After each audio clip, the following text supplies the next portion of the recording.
সুপ্রিয় দর্শক, আশা করি আল্লাহ রাব্বুল আলামিনের অশেষ মেহেরবানিতে ও দয়ায় আপনারা সবাই ভালো আছেন। আজ আমি আপনাদের সামনে লালপরি হাজির করার একটি মন্ত্র নিয়ে আসলাম, একটি আমল নিয়ে আসলাম যেটার মাধ্যমে লালপরি হাজির করতে পারবেন। পরি হাজির করার একদম পাওয়ারফুল, পানির মতো সহজ একটি পরি সাধনা। আজকের কাজটা যদি আপনি কইরা হাজির করতে না পারেন, তাইলে আপনি আর কখনো কোনো সাধন কইরেও উপকৃত হবেন না, হাজিরও হইব না।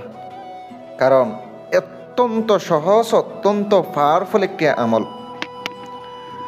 যারা দেশ এবং দেশের বাহির থেকে সাধনা করে নিতে চান, সাধনার জন্য যোগাযোগ করতে চান, তেলেসমাতি আংটি, রোহানি শক্তির আংটি, বিভিন্ন প্রকারের আংটি রয়েছে, যোগাযোগ করতে পারেন।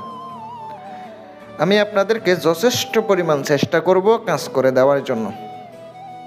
দেখুন, পরি হাজির করার জন্য প্রথমত আপনার ধাপ হচ্ছে নিজের শরীর সেফটি রাখা, নিজের শরীর বন্ধ করা।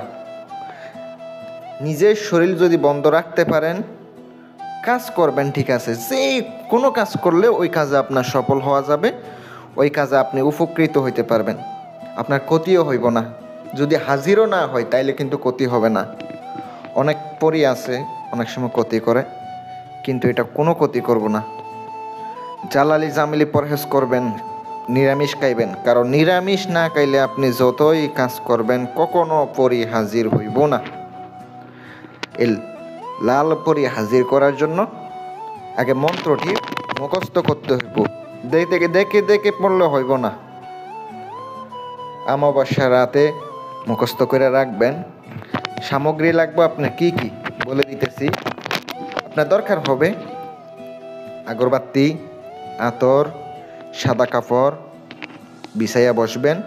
বিছাইতে হবে, রুমের মধ্যে হবে না, এটা হচ্ছে কোনো খালি জায়গা, খোলা আকাশের নিচে যাইতে হবে, অথবা বাড়ির ছাদের উপরে করতে পারেন। বিছাইয়া দিবেন, আগরবাতি ধরাইয়া দিবেন, মোমবাতি ধরাইয়া দিবেন।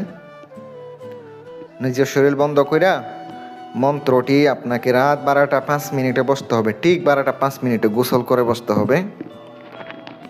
বসার পরে মন্ত্রটি 108 বার জপ করবেন চোখ বন্ধ কইরা। 7 দিন পর্যন্ত কাজ করবেন। পরি দেখবেন আপনার সামনে হাজির হবে। আপনারা অনেক শর্ত দিব, শর্তগুলা মানতে পারলে আপনার সাথে থাকবো। আবার দ্বিতীয়বার কিভাবে ডাকলে হাজির হবে তা অবশ্যই জানবেন। কোনো ক্ষতি করবেন না ইনশাল্লাহ। দিয়ে দিলাম, উপকার পাইলে দোয়া করবেন আর চ্যানেলটি সাবস্ক্রাইব করে পাশে থাকবেন। আসসালামু আলাইকুম ওয়া রাহমাতুল্লাহ।